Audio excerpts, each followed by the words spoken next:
Hello everyone, my name is Prashant and I am from CNC Waveful. आज मेरे साथ Urvashi Taylor हैं जो ऑलरेडी सॉफ्टवेयर इंडस्ट्री में जॉब कर रही है क्विक सिल्वर में। Congratulations Urvashi, thank quick you silver sir. में आपने करियर स्टार्ट किया। तो एज अ जब आप जॉब नहीं कर रहे थे और अभी आप जॉब कर रहे हो, तो इस बीच में जो भी आपने स्ट्रगल किया या फिर आपने क्या क्या ट्रेनिंग किया और क्या, हम्म, तो वो एक जर्नी आप मुझे ब्रीफ में बताएंगे। हाँ ठीक है। सो मैंने मेरी जर्नी 2014 में से स्टार्ट की थी। तब मैं C#.NET में वर्क कर रही थी, लेकिन मुझे उसमें कुछ ज़्यादा ऐसा लग रहा नहीं था कि मेरा स्कोप है आगे जाने के लिए। तो मैंने बाद में सोचा कि मैं कुछ कोर्स कर लूँ जावा और उसके बेस पे। तो मैंने तब CNC ज्वाइन किया था। तो मैंने वहाँ पे इंडस्ट्रियल ट्रेनिंग का कोर्स लिया था। सो मैं वहाँ पे HTML और सब सो वहाँ पे मेरी कोडिंग स्किल भी ज़्यादा उसमें अच्छा हुआ, क्योंकि सी में क्या होता है कि हम लोग पैटर्न के प्रोग्राम करते हैं। वो सब प्रोग्राम तो हमारे लॉजिक स्किल बढ़ती है। तो एक बार आपके लॉजिक क्लियर हो तो आप किसी भी लैंग्वेज में कंफर्टेबल हो सकते हैं। सो मेन बेसिक फंडा है अपना लॉजिक क्लियर होना चाहिए। सो वो मैं लॉजिक मेरा वहां से क्लियर हुआ। उसके बाद मैंने एक मेरे होम टाउन में एक कंपनी ज्वाइन की। तो वहां पे मैंने उसी लॉजिक का यूज करके मैंने तब इंटरव्यू दिया था और वो मेरा पहली बार में ही क्लियर हो गया था। सो वो एक जर्नी अच्छी थी। उसके बाद ये अभी मैंने क्विक सिल्वर ज्वाइन किया है और यहाँ पे भी मेरी जर्नी अच्छी चल रही है अभी। तो क्विक सिल्वर में आपको यहाँ पे कितने का पैकेज मिला? क्विक सिल्वर में मेरा 10 है। 10 का है, ओके Yes. फाइन। और जो आप नॉर्मली यहाँ पे इंटरव्यू दिए थे, हम्म। तो इसमें किस तरह के क्वेश्चंस आपसे पूछे गए? तो वो बेसिक तो क्या होता है, अपने पहले इंट्रोडक्शन से स्टार्ट होता है। तो इंट्रोडक्शन में हमें क्या कवर करना है, पहले हमें हमारा इंटरेस्ट लाइक नाम नेम क्या है, अपनी कॉलेज कहाँ से कॉलेज की है, कहाँ से पास आउट, किस ईयर में आपने पास आउट किया है। तो वो सब पहले कर। उसके बाद आपको टेक्नोलॉजी पे जाना है कि आपने कौन कौन सी टेक्नोलॉजी पे वर्क किया है। सो उन लोगों को समझ में आएगा कि आपका टोटल कितना एक्सपीरियंस है, कि किस तरह की टेक्नोलॉजी में क्या किया है। उसके बाद उसको ऐसे समझाओ, अगर आप एक्सपीरियंस हो तो आपने कौन से प्रोजेक्ट पे वर्क किया है और उस प्रोजेक्ट का टाइप कैसा था, आपका रोल कैसा था। तो उन लोगों को समझ में आएगा आपने किस तरह से किस प्रोजेक्ट में कैसा काम किया है। सो वो अपने को इंट्रोडक्शन में ही सभी उसको क्लियर कर देना है कि हमने टोटल इतना किया है अभी तक। मीन्स इंट्रोडक्शन जो है, जो फर्स्ट क्वेश्चंस नॉर्मली जो पूछे हाँ जाते हैं अबाउट योरसेल्फ, तो हाँ। ये अब क्वेश्चन स्ट्रांगली आंसर करना है हाँ, कि स्ट्रॉन्ग आंसर। तो उन लोगों को हमारी कम्युनिकेशन स्किल का पता चलेगा कि आप कितने कॉन्फिडेंट हो, अपना कॉन्फिडेंस दिख जाएगा। और उनको लगेगा कि नहीं, वो इंटरव्यू लेने के लिए वो उसका एटीट्यूड है। तो मेनली जब हम लोग एक्सपीरियंस की बात करते हैं, नॉर्मली आपने भी इंडस्ट्रियल ट्रेनिंग किया है, तो एज Yes. एक्सपीरियंस ही आप कंपनी में गए थे जॉब के लिए। हम्म, तो दो तरह के क्वेश्चंस नॉर्मली पूछे जाते हैं, एज अ फ्रेशर और एज एक्सपीरियंस। तो correct. फ्रेशर में क्या होता है, स्ट्रेट क्वेश्चन होता है, hmm, like what is collection, what is हाँ, इनहेरिटेंस, ऐसे नॉर्मल वन, करके दैट बेसिक क्वेश्चंस होते हैं। बेसिक क्लियर, और बेसिक लेकिन होना जब हम चाहिए। लोग एक्सपीरियंस जाते हैं तो कुछ सिनेरियो बेस्ड क्वेश्चंस भी पूछते यस, हैं। यूज तो केस होता है। हाँ, उस तो इस तरह का कुछ क्वेश्चंस आप बताओ जो आपसे ऑलरेडी इंटरव्यू पूछे गए थे और हाँ आपने आंसर कैसे किया था उस क्वेश्चन का? हाँ, ठीक है। तो जब मैंने सीएनसी को छोड़ के जब मैंने पहला इंटरव्यू दिया था, तो तब वो मेरा एक्सपीरियंस बेस पे था। तो एक्चुअली मुझे पहला क्वेश्चन, वो पहले तो वो थियोरिटिकल क्वेश्चन करते कि वो आपका क्लियर है या नहीं। अगर आपका थियोरिटिकल क्लियर हो तो वो अपने को एक एक्सरसाइज जैसा कुछ देते हैं कि एक समझो कि मुझे HTML का तब पेज दिया था, HTML CSS का, वो आपको डिजाइन करके देना है। तो वो डिजाइन वाइज हुआ। उसके बाद मुझे एक जावा का कलेक्शन का प्रोग्राम दिया था और उसमें आपको करना था वो लिस्ट पे क्रिएट, एडिट, अपडेट, डिलीट, वो सबका सो बेसिक, उसने वो सब बेसिक लिया था। तो वो एक्सरसाइज के बेस पे हमको वो देखेंगे कि हम कितना कर सकते हैं, हमारा लॉजिक कितना है, हम कैसे करते हैं, वो टास्क हमने कैसे किया है, वो सब लोग वे सब देखते हैं। तो वो मेरा इंटरव्यू तब वो दोनों स्किल देख के हुआ था। और जब भी मैंने दूसरी कंपनी ज्वाइन की तो उसमें तो बहुत सारे क्वेश्चन के, तब मेरा एक्सपीरियंस भी ज्यादा बढ़ गया था। तो उसके बेस पे टोटल अराउंड 4 to 5 राउंड हुए थे। तो वो फर्स्ट ओके। तो एप्टीट्यूड था। सो एप्टीट्यूड के बाद वो फर्स्ट टेक्निकल था। टेक्निकल में बेसिक बेसिक क्वेश्चन किए। कि आप लाइक मैंने वो फ्रंट एंड के लिए दिया था, तो फ्रंट एंड के बहुत सारे क्वेश्चन थे। जावास्क्रिप्ट के ES6 है तो ES6 के न्यू फीचर कौन से है, अगर HTML है तो HTML5 के न्यू टैग कौन से आए हैं, सिमेंटिक टैग, वो सब क्वेश्चन करते हैं। अगर मेरा वो फर्स्ट राउंड क्लियर हो गया तो उसके बाद सेकंड राउंड था, वो मैनेजरियल मींस टेक्निकल लीड के पास था। तो वो यूज केस पूछते हैं कि हमारे जावास्क्रिप्ट में कैसा होता है, वो कंसोल प्रिंट करवाते हैं, तो वो उसके बेस पे थोड़े थोड़े यूज केस पूछे कि मैंने ये किया है, अब मुझे ये करना है तो मैं कैसे करूंगा। वैसे HTML के टाइम ऐसा पूछा, मेरे 2 div है तो मैं एक div के अंदर दूसरा div है और मुझे वो सेंटर में लाना है, तो सेंटर में लाने के लिए मुझे 3 वे दिखाए कि 3 वे में मैं कैसे कर सकती हूँ। तो वैसे सब सारे क्वेश्चन करते हैं वो यूज केस बेस पे। तो वो क्या रहता है कि हमें एक्सपीरियंस हो गया है ना, तो हम उसके बेस पे वो आंसर दे सकते हैं। लेकिन अगर फ्रेशर हो तो वो इतना वो लोग पूछते भी नहीं है यूज केस के बारे में। नॉर्मली फ्रेशर के लिए इंटरव्यू उतना डिफिकल्ट होता भी नहीं है। हाँ, वो उसमें वो लोग क्या चेक करते हैं, फर्स्ट तो कम्युनिकेशन स्किल चेक करते हैं, क्योंकि उन लोगों को अगर प्रोजेक्ट में रखना है, अगर क्लाइंट से बात करना है तो वो कैसे हैंडल करेंगे, तो वो सब पहले देखते हैं। दूसरा लोग क्या देखते हैं कि उसका बेसिक कितना क्लियर है, अगर हम उसको सिखाए तो वो कितने हद तक वो सीख सकता है, उसकी लर्निंग स्किल कैसी है, तो वो सब वो देखते हैं। अगर आपका एटीट्यूड कैसा है इंटरव्यू के टाइम, आपका सीखने का है या आप ओवर कॉन्फिडेंस से वैसे चले जाते हो कि नहीं मुझे ये तो पता है, ये तो पता है, तो वो लोग वो भी सब देखते हैं फ्रेशर्स के टाइम। तो और नॉर्मली अभी जैसे क्या होता है कि हम लोग आईटी में जाते हैं तो कम्युनिकेशन बहुत ही मैटर करता है। मैटर और करता है। और बहुत सारे लगभग 70% क्राउड जो है, जो शहर से नहीं आते हैं, हाँ, गांव से आते हैं, तो उनको अपनी जैसे मान लो कि आप का मदर टंग अलग है, मेरा मदर टंग अलग है, महाराष्ट्र में रहते हैं उनका मदर टंग अलग है। अलग है। तो कम्युनिकेशन के लिए कितना ज़रूरी है, और अगर आपने कम्युनिकेशन के लिए कुछ वर्कआउट किया है तो क्या किया है? कम्युनिकेशन तो वैसे क्या होता है, पहले तो मैं होम टाउन में थी तो चलो अच्छा, वो गुजरात में थी तो गुजराती लैंग्वेज में वहां पे तो सब चलता था। लेकिन जब मैं पुणे में स्विच हुई तो पुणे में क्या है, थोड़ा इंग्लिश और हिंदी पे करते हैं। सो सभी के अगर हम बाहर भी टेक्निकल स्किल पे नहीं जाए, बाहर भी हमें कम्युनिकेशन करना है नॉर्मल, तो भी हिंदी या इंग्लिश में ही करना होता है। सो वर्कआउट हमें इंग्लिश कैसे आता है, इंग्लिश ऐसे ही नहीं, वो इजी नहीं है कि चलो वो हम गुजराती हिंदी वो थोड़ा इक्वल था तो हम लोग सीख जाता है Hindi, but Hindi to English convert करना इतना इतना इजी नहीं है जितना हम सोचते हैं। वो डिफिकल्ट इसलिए क्योंकि हमारा पूरा कंस्ट्रक्टिव जो स्टेटमेंट है वो पूरा चेंज हो जाता है।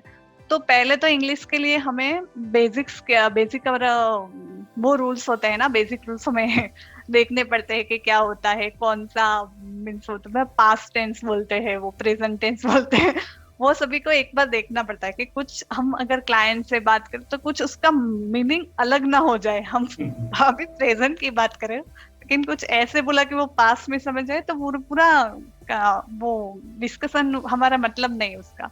सो उसके लिए पहले तो वो टेंसेस देखना जरूरी है मेरे हिसाब से, टेंसेस है, और वो रोज की रोज हमें प्रैक्टिस से आता है। अगर हम किसी के साथ बात करते हुए तो वो मैं ऐसे सजेस्ट करती हूँ कि अगर आपके फ्रेंड हो तो आप अपने फ्रेंड के साथ वैसे कुछ बात करो, नॉर्मल डेली कन्वर्सेशन, तो वो उसके लिए अच्छा रहेगा कि वो हम डेली उससे यूज टू हो जाएगा तो बाद में इतना दिक्कत नहीं आएगा। एक्चुअली हमने इसलिए अभी एक नया जो है means English CNC English hackathon हमने स्टार्ट किया है। तो इसमें जितने भी इनिशियल ट्रेनिंग के स्टूडेंट हैं तो हम लोग अभी क्या करते हैं कि एवरी डे उनको ग्रुप बनाते हैं, 2 लोग 3 लोग 4 लोग का ग्रुप रहता है, एंड जूम पे कॉल करेंगे, वीडियो कॉल रहेगा, और एक टॉपिक रहेगा उस पर जैसे सब लोग को डिस्कस करना है, और वो हाँ, वीडियो हम लोगों को सेंड करते हैं। हाँ, और वो वो भी सही, ग्रुप हाँ, वो डिस्कशन ग्रुप जैसा। डिस्कशन होता है, हम्म, और वो वीडियो को हम लोग क्या करते हैं यूट्यूब पे डालते हैं, जो CNC वेबल का जो यूट्यूब चैनल है, तो उस पे हम लोग डालते हैं। और उन लोगों को ये कहते हैं कि आप डे 1 से स्टार्ट किए हो, 1 महीने के बाद, 1.5 महीने के बाद खुद का इम्प्रूवमेंट देखो कि हाँ, आपका जो है कम्युनिकेशन अच्छा हो रहा है या नहीं हो रहा है। तो लोग की कंसिस्टेंसी से इम्प्रूवमेंट होता है, और जितना अच्छा कम्युनिकेशन रहता है MNCs में पैकेज उतना ही अच्छी मिलती है। हाँ, वो कम्युनिकेशन पे डिपेंड करता है, आपका एक्सपीरियंस कैसा है, आप कैसे उसको इंटरव्यू कैसे देते हो, उसके उस पे भी डिपेंड करता है। ये तो बात है कि हम लोग पैकेज जो है इंटरव्यू और कंपनी दोनों पे डिफरेंटली डिपेंड हाँ, करता है कि किस वजह से हम लोग आगे टोटली बढ़ते यस। हैं। ओके। तो जब आप कंपनी ज्वाइन किए, जब आप एज अ फ्रेशर ज्वाइन किए थे और एज एक्सपीरियंस भी आप गए, तो सब इम्पोर्टेंट पार्ट आती है कि सैलरी हम किस तरीके से सामने वालों से मांगे, क्योंकि क्या एचआर ये सोचता है कि नहीं सैलरी हम कम में काम करा ले, हमारा ये मोटिव रहता है कि जितना ज़्यादा मैं ले सकता हाँ। हूँ।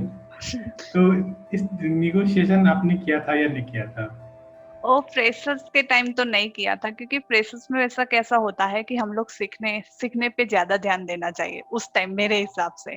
सो हम्म। सैलरी अगर आपको कम मिले तो एक साल तो ऐसा चलता है कि चलो एक साल में हम जितना हमको सीखना मिले इतना सीख रहे हैं। अगर एक साल के बाद भी वो लोग इतनी सैलरी नहीं बढ़ा जिसकी जितनी हम डिजर्व करते हैं, तब हमें उसके साथ उसके बात करनी चाहिए एचआर के साथ कि नाउ आई एम कंफर्टेबल, कि नाउ हमको भी सैलरी बढ़ानी चाहिए। लेकिन first year I don't think कि हमको ऐसे नेगोशिएशन फर्स्ट साल ही करना चाहिए। ओके। तो फिर आप जैसे मान लो कि स्विच किए कंपनी एज एक्सपीरियंस मीन्स, तो वहाँ पे आपने निगोशिएट किया था सैलरी के लिए? यस, जब मैंने क्विक सिल्वर में ज्वाइन किया था तब किया था, क्योंकि मेरा टोटल 4.5 इयर्स जैसा एक्सपीरियंस हो गया था और मैं होम टाउन से यहाँ पे डायरेक्टली आई थी, तो होम टाउन में इतना पैकेज नहीं मिलता। और वो लोग वो एक्सपीरियंस के बेस पे वो सैलरी कितनी दे, हमारी आगे की पैकेज भी देखते हैं कि कितनी है, उसके हिसाब से वो लोग हम मैक्स टू मैक्स 20% या 30% तक दे सकते हैं, उससे ज्यादा नहीं दे। अगर हम होम टाउन से ये पूरा यहाँ बेंगलोर तक आए, बेंगलोर में खर्चा कितना होता है उसके हिसाब से देखा जाए तो इतनी सैलरी में कुछ नहीं होता। तो उसके लिए राइट। तब नेगोशिएट वैसे बात करनी आती है कि यहाँ पे खर्चा ज्यादा होता है, ये है वो है, तो उसके हिसाब से वो लोग बाद में सोचते हैं। अगर आपका इंटरव्यू अच्छा हो तो वो अपनी अपनी सैलरी में कन्विंस हो ही जाते हैं। अभी नॉर्मली मैं देख रहा हूँ कि लोग 100% भी सैलरी हाइक हाँ, होता है, 100% भी होता है। क्योंकि इससे पहले 3-4 लोगों से जो सीएनसी की ऑलरेडी इंडस्ट्रियल ट्रेनिंग के स्टूडेंट हैं, पिछले मंथ एक हमारी स्टूडेंट है आरती करके, तो उनका भी जो यहाँ पे इंडस्ट्रियल ट्रेनिंग का जो चल रहा था, तो 100% हाइक मिला। इससे पहले भी एक लीला मिश्रा थी, उनका भी 100% हाइक मिला है। अभी 2 और लोग हैं, मैंने भी उनको बोला है कि अभी उनका टीसीएस में हुआ है, तो मैं बोला कि कम्युनिकेशन अच्छा है तो 100% मांग के देखो, मिल जाएगा तो अच्छी बात है। नहीं, तो वैसे मिल जाता है, क्योंकि मैंने भी जब होम टाउन से यहाँ पे, तो मेरा शायद देखा जाए तो 150% जैसा हुआ वो तो। देखो एक्चुअली क्या है कि जब आप टेक्निकली स्ट्रांग हैं हाँ, टेक्निकली और स्ट्रांग है तो आप मांग सकते हैं। कम्युनिकेशन स्ट्रांग है और कंपनी को ये लगने लगे कि नहीं इस कैंडिडेट को हम छोड़ नहीं सकते हैं, हाँ, तो वही। आप जितना मांगोगे वो देने को तैयार है। लेकिन अगर हमारे पास टेक्निकल स्किल अच्छा नहीं है और तो हम मांगेंगे तो फिर वो देने वाला है नहीं। नहीं, तो वो तो सीधा मना ही कर देगा। तो ये हमको जरूरी इससे है। अच्छा मिल जाएगा इतने पैकेज में, तो हम उसे ही देंगे, आपको क्यों देंगे, ऐसा होता है। राइट, ये भी बात है। हाँ, एक आपका टेक्निकल आप स्ट्रांग हो ना, तो आप उसको मीन्स उन लोगों को पता चलेगा कि आपसे उसको कितना प्रॉफिट होगा, सो उसके बेस पे वो आपको दे ही देगा। अच्छा, अभी नॉर्मली लोग सोचते हैं कि जॉब मिलना डिफिकल्ट है, हम्म, कुछ लोग का मानते हैं, ऐसे तो मुझे कभी नहीं लगा। जैसे क्योंकि मैं 10 साल से इस इंडस्ट्री में हूँ, सीएनसी जब से स्टार्ट हुआ 2009 से अराउंड 11 ईयर्स हुए थे, तब से पहले सीएनसी का डेवलपमेंट सेंटर था तो मैं वहाँ पे था, फिर उसके बाद ट्रेनिंग में मैं आया। तो यहाँ तक कि रिसेशन के टाइम में भी मुझे कभी नहीं लगा कि ओपनिंग्स नहीं है। अभी आईटी कोविड। में तो ऐसा रिसेशन टाइम जैसा आया ही नहीं है, ऐसा लगा। कोविड हुआ तो भी नहीं है, क्योंकि तभी लोग जॉब चेंज कर ही रहे थे उस टाइम पे भी, और लोगों को पैकेज भी मिलता था और सब हो ही रहा था। लेकिन हाँ, पहले जितना उस पे नहीं था आईटी उस टाइम कि चलो वो 100% जितनी वैकेंसी हो तो उसमें से वैसे 80% जैसी वैकेंसी हो गई थी, कि वो कंपनी का भी इतना प्रॉफिट नहीं हो रहा था, तो उस टाइम थोड़ा। लेकिन अभी ये सेकंड वेव में तो ऐसा कुछ भी नहीं है। फर्स्ट वेव में थोड़ा अफेक्ट हुआ था, लेकिन अभी तो इतना नहीं है। तो मतलब जॉब मिलने का कोई प्रॉब्लम नहीं है, ये एक अभी नहीं है। एक्सक्यूज है। हाँ। एक्चुअली जो कोविड के कारण जो प्रॉब्लम हुआ वो सिर्फ प्रेशर के लिए हुआ। हाँ, फ्रेशर्स के उस टाइम चलिए। फ्रेशर्स के लिए बहुत दिक्कत हुई, हाँ। क्योंकि तभी एक्सपीरियंस वालों को भी अभी जॉब चेंज कर रहे थे, तो फ्रेशर्स का तो क्या होगा उस टाइम। तब तो बड़ी दिक्कत है। जो वो प्लेसमेंट कॉलेज से हो गया था उन लोगों का तो अच्छा ही था, लेकिन ऑफ कैंपस जो ढूंढ रहे थे उसके लिए दिक्कत थी उस टाइम। कि मैंने कुछ कंपनी जो एमएनसीज कंपनी है, जो उनके जनरल मैनेजर है, डिलीवरी मैनेजर है, उसमें ये बात हुई। तो उनसे मैंने पूछा कि बेसिक्स की तो ओपनिंग्स नहीं हो रही है, कि आपका कंसर्न क्या है जॉब के लिए। हम्म। तो एक्चुअली उनका ये कहना था कि जैसे फ्रेशर पहले क्या हो रहा था कि ऑफिस में बुला के काम कराते थे, हाँ, ऑफिस में और तो वहाँ पे बुला के काम कराया तो वहाँ पे क्या हो रहा था कि सपोज नए लोग को 10 लोग को हायर किया है, तो 100 लोग काम कर रहे हैं, तो सब लोग को दे दिया कि तुम इसको देख लो, तुम इसको देख लो। सब लोग हाँ एक फ्लोर पे थे, तो उनको हाँ समझाने के लिए, बताने के लिए आसान होता। अभी क्या हो रहा है, वर्क फ्रॉम होम है, कोई असिस्ट करने के लिए फ्रेशर को है नहीं, हेल्प करने के लिए। हाँ, वो बात भी है, तो क्योंकि उनके पास इतना टाइम होता है, टाइम नहीं होता, वो अपना काम करे या फ्रेशर्स को देखे, ऐसा हो जाता है। तो ये एक बड़ा रीजन था कि कोविड के कारण जो है फ्रेशर्स को जॉब नहीं मिली। और थोड़ा सा एक्सपीरियंस जो मैनेजर लेवल पे थे, जो टीएल से ऊपर जो जाता है, उन लोगों को फिर जॉब की प्रॉब्लम होती है, पैकेज ज्यादा होते हैं, हाँ, पैकेज ज्यादा कंपनी को होता है उसमें। कॉस्ट कटिंग करनी रहती है। तो उस केस में ना बस बीच वाले को, जैसे 2 साल से लेके 5 साल 6 साल वाले को कोई प्रॉब्लम नहीं उसमें प्रॉब्लम नहीं था, लेकिन फ्रेशर्स और वो 10 इयर्स अब वो एक्सपीरियंस वाले को तो था प्रॉब्लम। है। तो आपने जो कोर्स किया था इंडस्ट्रियल ट्रेनिंग, तो सीएनसी में, तो ये वर्क था आपके लिए क्या? आवर था उसके। मैंने जैसे आगे बताया, पहले बताया कि उसके मेरी लॉजिक क्लियर हुआ ना, क्योंकि मैंने बहुत सारी प्रैक्टिस की थी उस टाइम पे। जैसे पैटर्न देखो तो हमने शायद पैटर्न के ही बहुत सारे प्रोग्राम किए थे उस टाइम। तो क्या है, हमारी लॉजिक उससे डेवलप होता है, हम जुदे जुदे अलग अलग सिनारियो लेते हैं, तो उससे हमारा प्रैक्टिस करना ज्यादा इम्पोर्टेंट है, उसके बेस पे ही हमारा लॉजिक क्लियर होता है। अगर आप एक बार लॉजिक क्लियर हो गया तो आपको कोई वो लैंग्वेज बैरियर नहीं होता, आप सी में काम करो, सी शार्प में काम करो, जावा स्क्रिप्ट में काम करो या जावा पे काम करो, अगर लॉजिक क्लियर है तो कोई दिक्कत नहीं। ओके। और आपके साथ तृप्ति भी थी ना, आई थिंक। आपके साथ आई थिंक तृप्ति भी थी ना, मीन्स आपके हाँ, के बैच में तृप्ति थी। तृप्ति उनका भी अच्छा पैकेज मिला ना उस टाइम पे? हाँ, उस टाइम पे उसका भी अच्छा हुआ था। हाँ, अभी तो मुझे भी नहीं, नहीं आप पता। लोग अच्छे से प्रोजेक्ट भी आप अच्छे से कर हाँ, रहे हो ना? मेरा और उसका साथ हाँ, का दोनों साथ में ही प्रोजेक्ट किए थे, एक ही प्रोजेक्ट भी प्रोजेक्ट पे आपने। थे। हम्म। तो आपको सीएनसी से, आपको जो प्रोग्रामेटिकली हो या फिर ऐसे, आपको कितना हेल्प मिला कि आपको करियर एक राइट ट्रैक पे आ जाए आगे, ऐसा? हाँ, वैसे तो देखा जाए तो मेरे लिए तो बहुत वो फायदेमंद ही था, क्योंकि मैंने पूरा डॉट नेट से लेकर पूरा मुझे वो जावा पे स्विच किया। मैंने बहुत सारे वहां पे सीखे कि एक प्रोजेक्ट भी किया था, तो प्रोजेक्ट पे बेसिस मुझे बहुत सारे सीखने मिला।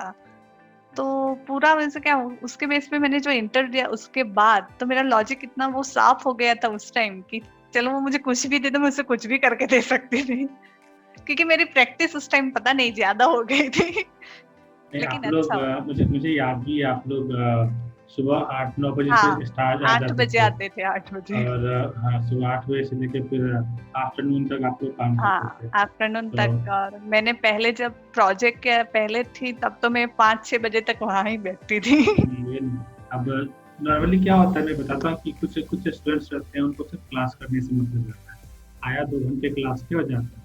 लेकिन वही अगर डेडिकेशन के साथ करते हैं तो हाँ, डेफिनेटली होता है रिजल्ट। डेडिकेशन चाहिए इतना। हाँ, तो रिजल्ट डेफिनेटली मिलता है। ओके। और उसी एक और चीज़ आप बताओ कि जो भी फ्रेशर हैं, एक अगर देखा जाए तो पीक पॉइंट हम लोग कह सकते हैं कि अगर उनको जॉब चाहिए, हम्म। तो कुछ 4-5 पॉइंट आपको लगता है कि जो होते हैं ना कि बॉटम लाइन, ये सारी चीज़ें आप में होनी चाहिए, तो या उनको प्रिपरेशन इस तरीके से करनी चाहिए।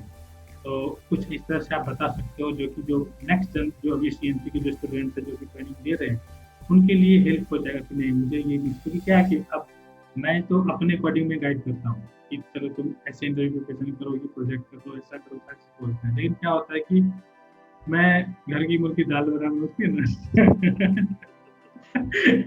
तो वो होता है, बट आप कैसे रियल टाइम आप चीजें कर रहे हो, तो बताओगे तो समझ में आएगा एक अच्छे से। हाँ, सो फ्रेशर्स के लिए फर्स्ट तो क्या है कि आप अपनी कम्युनिकेशन स्किल पे वर्क कीजिए, क्योंकि आप पहली बार जा रहे हो इंटरव्यू के लिए, तो आपको ऐसा उस सामने वाले को लगना चाहिए नहीं कि आपकी वो स्किल तो है आपके पास।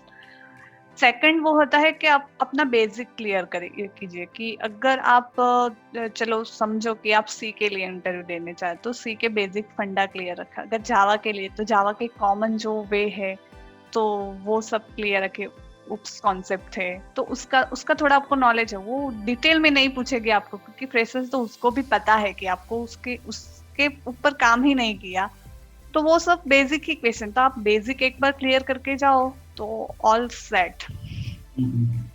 क्योंकि उसमें फ्रेशर्स के लिए ज्यादा वो लोग डिटेल में नहीं पूछे, डिटेलिंग कुछ नहीं रहता। तो मेनली फोकस अच्छा एप्टीट्यूड का कैसा रहता है? एप्टीट्यूड अभी क्या है, अभी ऑनलाइन हो गया है तो शायद किसी किसी कंपनी नहीं लेती अभी तो, लेकिन जब आप कंपनी में जाते थे तब पहले तो वो एप्टीट्यूड का पूरा 4 to 5 पेज का पेपर ही देते हैं करने के लिए। तो वो तो सेव वाइज होता है, कुछ सेव करो तो वो 5th वाला कौन सा सेव पाएगा, तो वो हमारा दिमाग का कुछ वैसे ही रहता है, अपना दिमाग लगाओ और करो, पजल टाइप। एक्चुअली ऑनलाइन सारी चीज होने से एप्टीट्यूड माइनस हो गया है, क्योंकि अभी मैंने जितने भी इंटरव्यू अभी हुए हैं लास्ट 1 साल से मैं देखा हूँ कि एप्टीट्यूड होता ही नहीं है। हाँ, एप्टीट्यूड में नहीं होता अभी तो। हाँ, डायरेक्टली वो फर्स्ट राउंड एक काइंड ऑफ इंट्रोडक्शन राउंड हो जाते हैं, कुछ क्वेश्चन पूछ लेते हैं, सेकेंड में कुछ असाइनमेंट दे दिया, स्क्रीन शेयर करा लिया, उसके बाद एचआर राउंड हो गया जिसमें सैलरी नेगोशिएशन हो गया, डन। 3 राउंड ही होते हैं मोस्टली। कभी अगर कुछ और रहा, समटाइम क्लाइंट राउंड भी होते हैं ना कि हाँ, क्लाइंट्स किसको मुझे किस के प्रोजेक्ट पे डालना है, तो एक राउंड उसके लिए बढ़ जाते हैं, तो 3 to 4 राउंड में प्लेसमेंट्स डन हो जाते हैं। हाँ, अभी तो एप्टीट्यूड मुझे नहीं लगा कि, मैं भी अभी इंटरव्यू दिया तो उसमें भी कुछ नहीं था वो एप्टीट्यूड वाला। बच्चों को क्या अभी कोविड के कारण एप्टीट्यूड से बाहर निकलने का मौका मिला, लेकिन फ्रेशर्स के लिए आई थिंक एप्टीट्यूड रखते होंगे वो लोग। अच्छा, चेक करेंगे कि बच्चे कितने उनका एल्गोरिथम कैसा है, एनालिटिकल स्किल है या नहीं। उसी के लिए, क्योंकि उन लोगों का लॉजिक तो वैसे टेस्ट नहीं करते, लेकिन वो आप अपना दिमाग कैसे चलाते हो वो तो चेक करते ही है कि अगर कुछ दिक्कत आए तो आप उसे कैसे सॉल्व करोगे, वैसे टाइप के क्वेश्चन रहते हैं। तो thank you so much Urvashi, जो आपने ये जो आपका एक्सपीरियंस है वो शेयर किया, जो CNC वेबल के जो भी स्टूडेंट्स अभी जो स्टडी कर रहे हैं, जो अपकमिंग आएंगे, तो जो भी जो पॉइंट आपने बताए और ये सारे पॉइंट्स को वो लोग इम्प्लीमेंट करेंगे, हो सकता है कुछ ना कुछ उनको बेनिफिट मिल जाएगा जॉब मिलने के लिए या करियर बनाने के लिए, तो ये उन सारे स्टूडेंट्स के लिए हेल्प करेगा। Thank you so much and you are part of. Thank you so much. Bye. Okay, bye-bye.